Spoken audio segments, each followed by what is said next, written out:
the way this thing was going viral, like you said, Jason, and I saw the comments, which I was liberally retweeting on Twitter, there should be a hashtag now, Stop Asia Hate. Let's start there. Is that a compliment that she understands her white privilege? I mean, what is she really saying? Like, hey, white girl, you know what, you cracker-ass cracker? You a lot of white guilt, and I approve.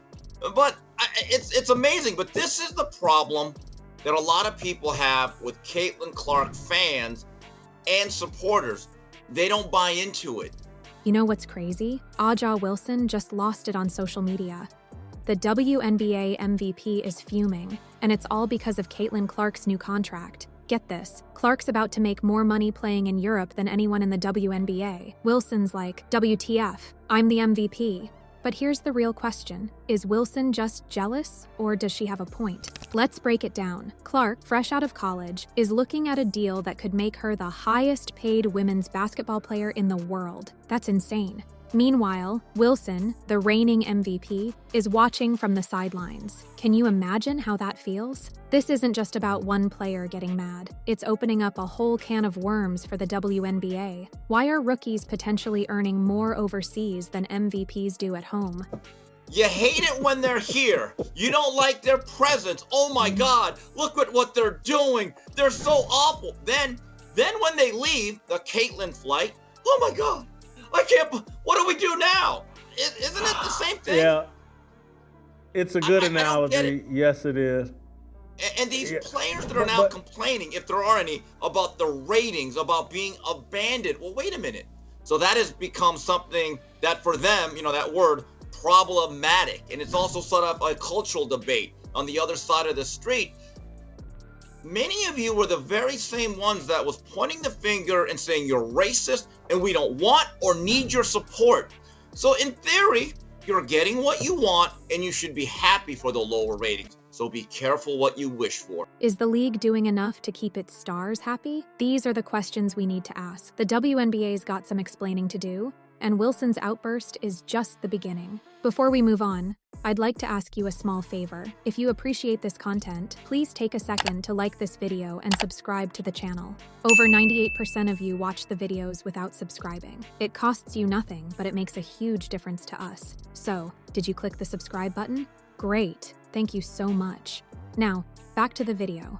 Wilson's outburst might be just the beginning, but Clark's influence runs even deeper. Did you know she single-handedly boosted WNBA attendance by nearly 50%? But here's the kicker. That same popularity is exposing cracks in the league's foundation that no one can ignore anymore. Let's talk about the Clark effect.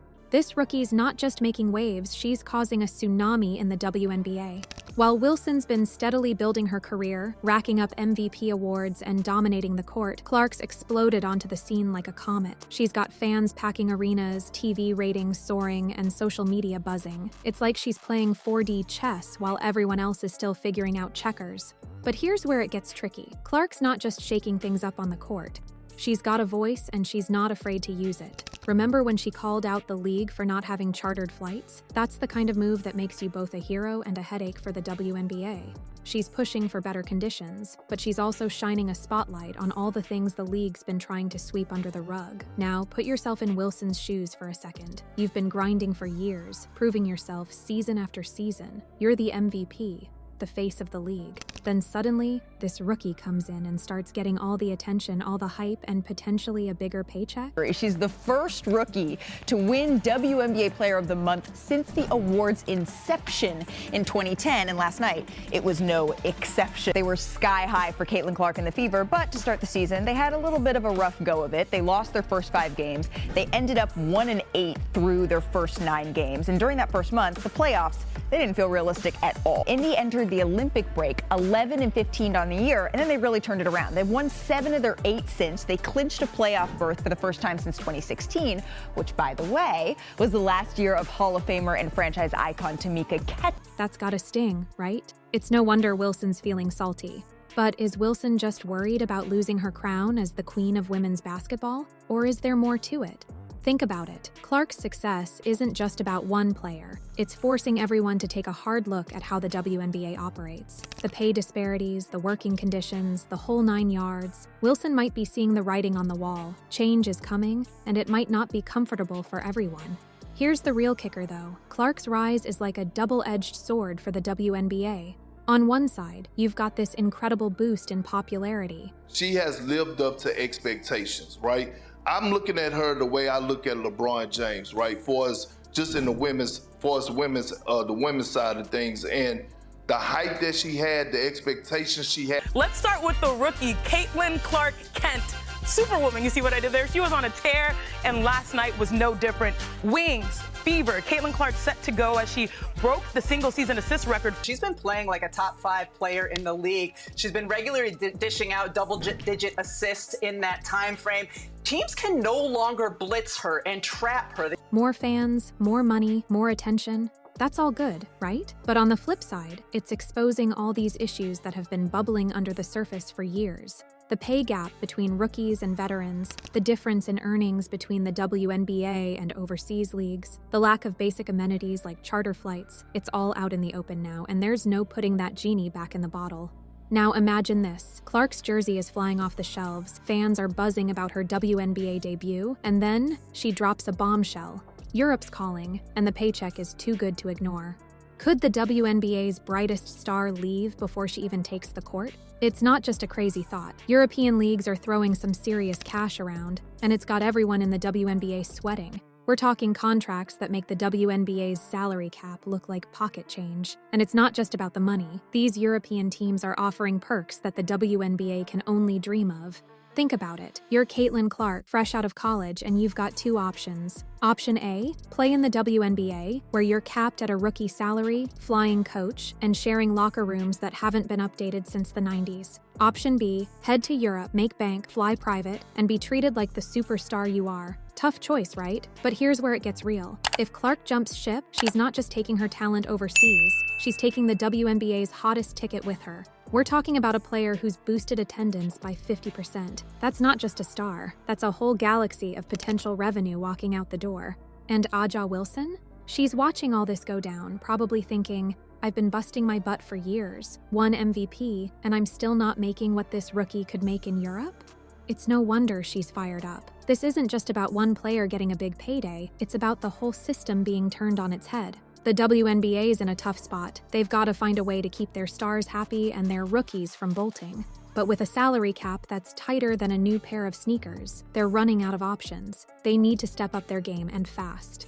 We're not just talking about money here, it's about respect. It's about giving these athletes the resources they need to be the best. Charter flights, top-notch facilities, marketing that puts them on par with their male counterparts. The European leagues are offering all of this, and the WNBA's looking like it's stuck in the past. But let's be real. If the WNBA loses Clark to Europe, it's not just losing a player. It's losing momentum. It's losing fans. It's losing the chance to build on the excitement she's already brought to the league. And that's something they might not be able to recover from. You think this is just about money? Oh, it gets way deeper. Aja Wilson's reaction isn't just about jealousy. It's exposing cracks in the WNBA's foundation that could change the game forever. What's really at stake here? Let's talk about Wilson for a second. She's not just mad about Clark's potential payday. She's frustrated about the whole package, the endorsements, the recognition, the spotlight. Wilson's been grinding for years, building her legacy brick by brick. Now suddenly, this rookie comes in and threatens to overshadow everything she's worked for. Can you blame her for feeling a little salty? But here's the thing. This backlash against Clark isn't just about one player being jealous. It's a symptom of a much bigger problem in women's sports. The WNBA's been struggling to balance its established stars with rising talents for years. It's like they're playing favorites, but they can't decide which kid they like best. Think about it. The league's been slow to fully embrace Clark, even though she's bringing in fans and boosting ratings like crazy. Why? Maybe they're worried about upsetting their current stars. Maybe they're not sure how to market a player who's outshining the rest of the league before she's even played a game. Whatever the reason, it's backfiring big time. This whole mess is exposing some serious issues about player value and recognition in the WNBA. How do you keep your MVPs happy while also hyping up the next big thing? It's like trying to juggle flaming torches while riding a unicycle. One wrong move and everything goes up in flames.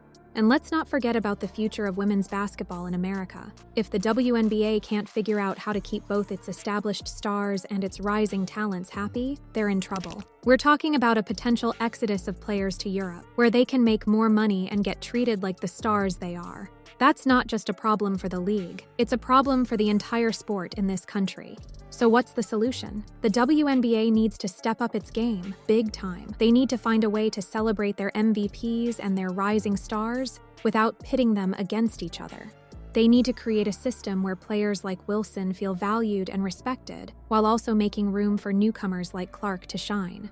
But it's not just about the league, it's about us, the fans. We need to show up for all these players, not just the latest sensation. We need to recognize the hard work and dedication of the veterans, while also getting excited about the future of the sport. All right, let's talk about the future of the WNBA. They've got some serious problems to fix. How do they keep their stars from jumping ship to Europe? How do they pay everyone fairly? And how do they make sure both the MVPs and the rookies feel appreciated? Here's what they need to do. First, they've got to raise that salary cap. It's a joke compared to what players can make overseas. Second, they need to step up their marketing game. Make these players household names, not just in the basketball world. And third, they need to improve the whole player experience. We're talking better travel, better facilities, the works.